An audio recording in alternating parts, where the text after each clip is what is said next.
Hi everybody, Mike with Enviroscape LA, and here we are in the middle of another backyard landscape installation. We have a landscape construction company, and the question has come up, what is a carbon sink? Because that's been referred to in the news quite a bit.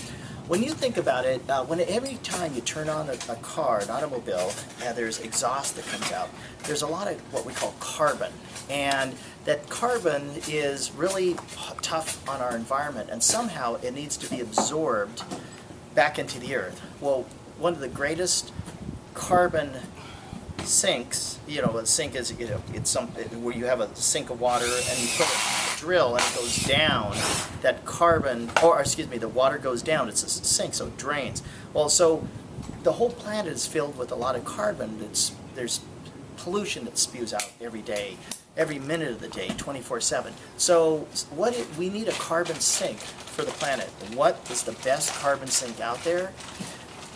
Grass. Did you know that grass is the #1 irrigated crop in the United States? And for good reason. Remember the Dust Bowl back in the 30s?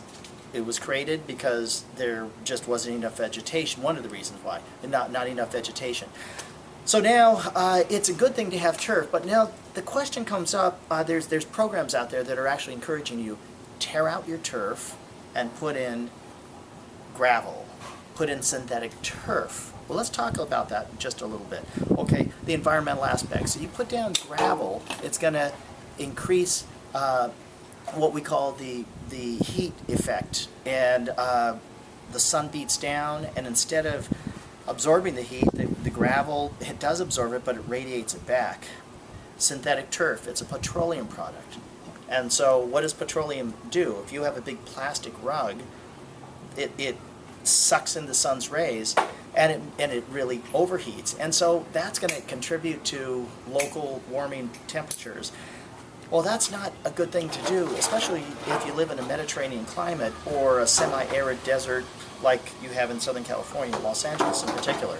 So what's a better alternative? I wouldn't recommend putting in grass, the kind of grass, the lawns that we've used for the last 50 years that suck up a ton of water. I would recommend something called native grass, either mow-free or native bent grass. You can find out about it. We have other YouTube videos that we've made on native grass for Los Angeles.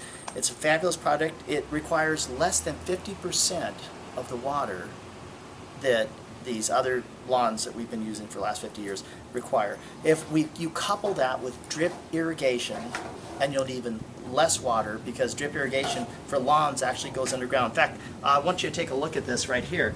See that? You don't see any tubing around. Normally, you would see tubing like this right here, what the gentleman's holding. You'd see tubing like this, and we leave it above ground for planters. But for grass, you probably have never heard of this, but there's grass irrigation, subsurface drip irrigation for grass, and you don't see it. So we installed it yesterday. The grass is coming today. The native lawn is going to be here. It's an instant lawn, so you could save.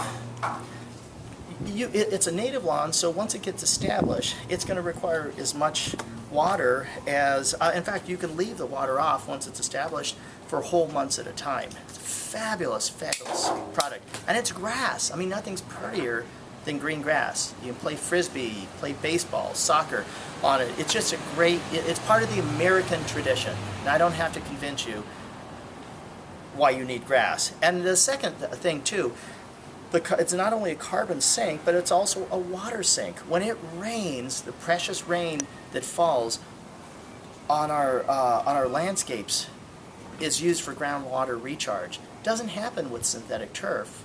They might tell you that it does, and they'll put a tiny little hole every 12 to 18 inches in synthetic turf, but the majority of it runs off. So don't be fooled. There's nothing that takes the place of real grass, native grass, coupled with drip irrigation, so you can still have a beautiful landscape that soothes the senses and dazzles the soul.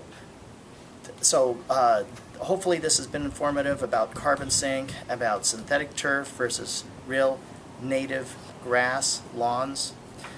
This is Mike from Enviroscape LA signing off. When you think sustainability, think Enviroscape LA.